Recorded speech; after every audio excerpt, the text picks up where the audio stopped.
나훈아라고 하는 가수가 있습니다. 이 가수가 테스형이라고 하는 노래를 발표했어요. 가사가 이렇습니다. 어쩌다가 한바탕 턱 빠지게 웃는다. 그리고는 아픔을 그 웃음에 묻는다. 그저 와준 오늘이 고맙기는 하여도 죽어도 오고 마는 또 내일이 두렵다. 아, 테스 형, 세상이 왜 이래? 왜 이렇게 힘들어? 아, 테스 형, 소크라테스 형, 사랑은 또 왜 이래? 너 자신을 알라며 톡 내보고 한 말을 내가 어찌 알겠소? 모르겠소, 테스 형. 여기서 테스 형은 옛날에 그 그리스라고 하는 나라에 소크라테스라고 하는 사람이 있는데 그 사람을 줄여서 애칭으로 테스, 거기다가 자기보다 연매니까 형, 그래서 테스 형이라고 이렇게 말한 겁니다. 이 소크라테스는 너 자신을 알라라고 하는 말 한 것으로 유명합니다만은 이런 말도 했어요. 나는 등에 같은 존재다. 등에는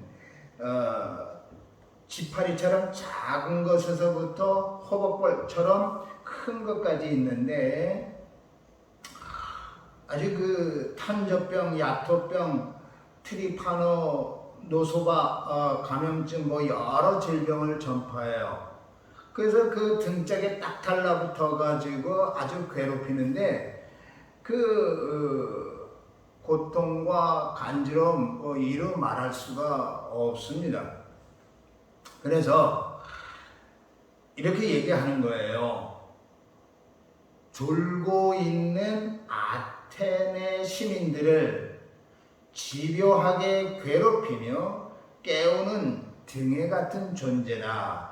자기 스스로를 그렇게 말합니다. 실제로 지나가다가 그 사람만 보면은 지나가는 사람만 보면 붙잡고 묻고 대답하라고 종용하고 그러면서 이런 것도 모르냐 말이야 좀 배워라 하면서 사람 괴롭히는데 아주 그 이골이 난 그러한 사람입니다. 졸고 있는 이 아테네 시민들을 나는 깨우는 그런 등에 같은 존재가 되고 싶다. 그게 소크라테스였습니다. 아마도 다윗에게 나단은 그런 등에 같은 사람이 아니었나 싶습니다.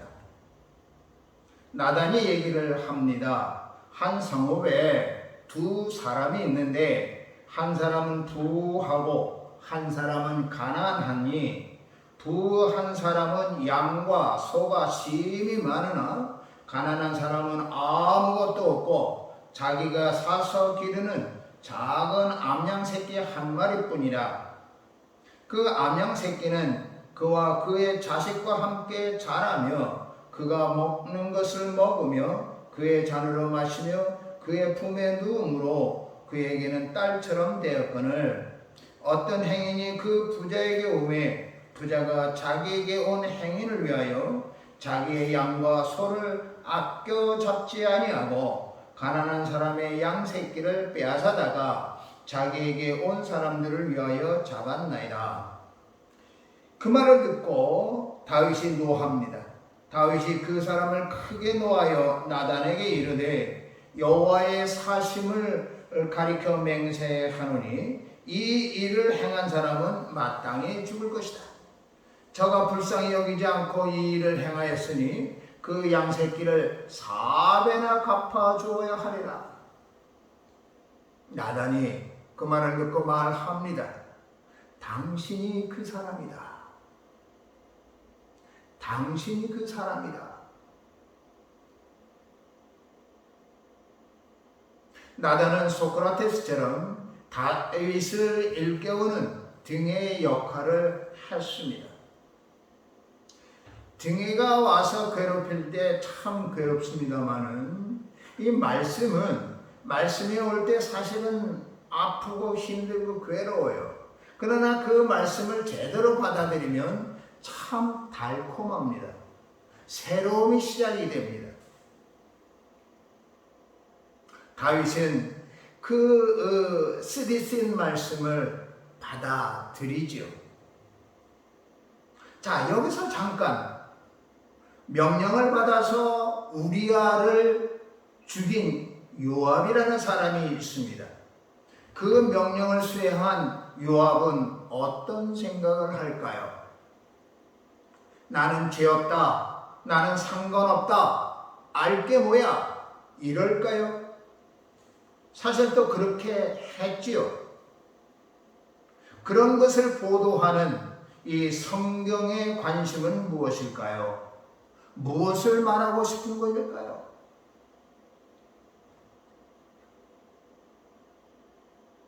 이런 일들이 비일비재 일어나고 있다.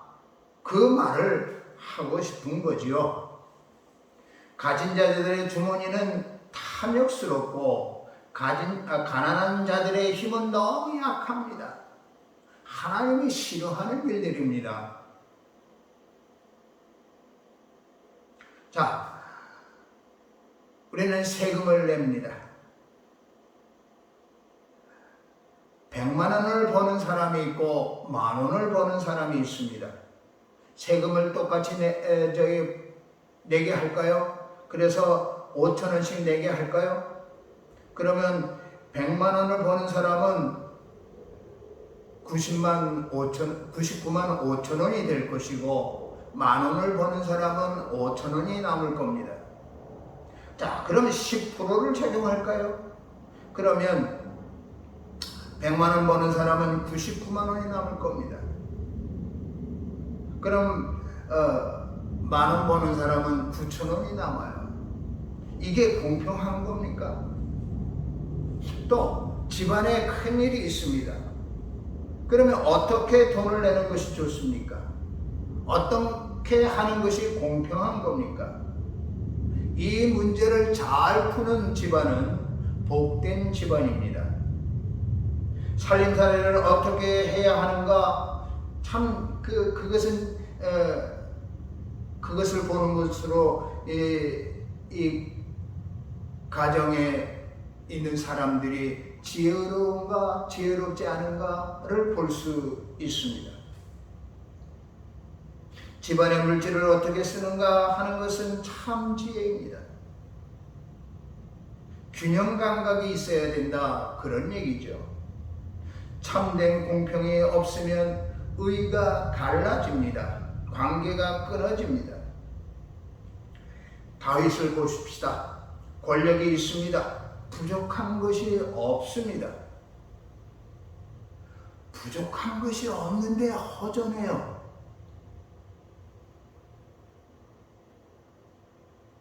욕심이 나요.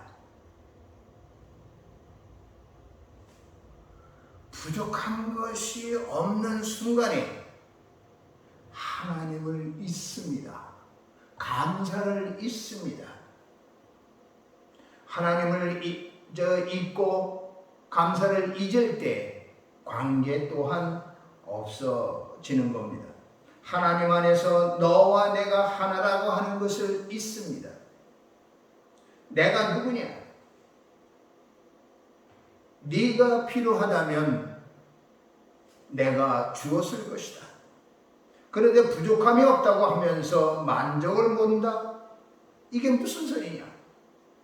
그건 나를 모르는 거 아니냐? 감사를 모르는 거 아니냐? 감사를 모르면 하나님을 잊는 것이고 하나님을 잊으면 감사를 잊습니다.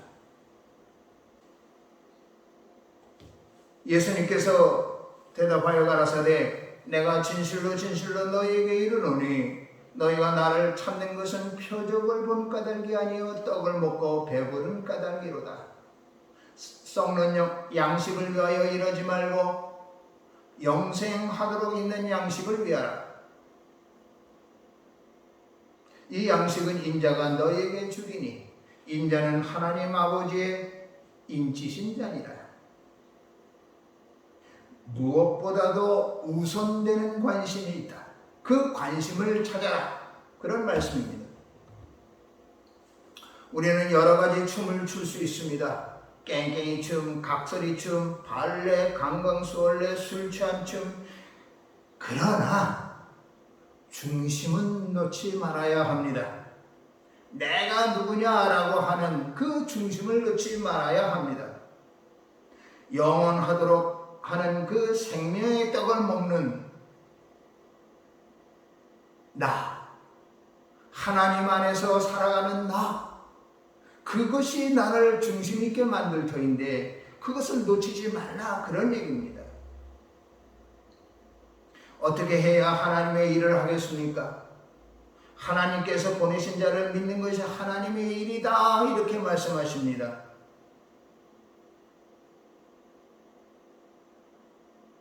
예수님께서 또 말씀하십니다. 하나님의 떡을 먹어라. 나는 생명의 떡이다. 나와 함께 하자라는 말씀입니다. 내가 바라보는 것을 같이 보자, 그런 말씀입니다.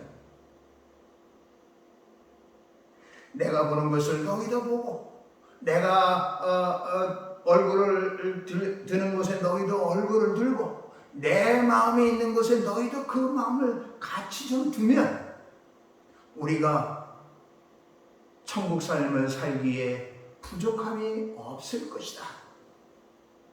예수님 우리에게 그렇게 말씀하십니다.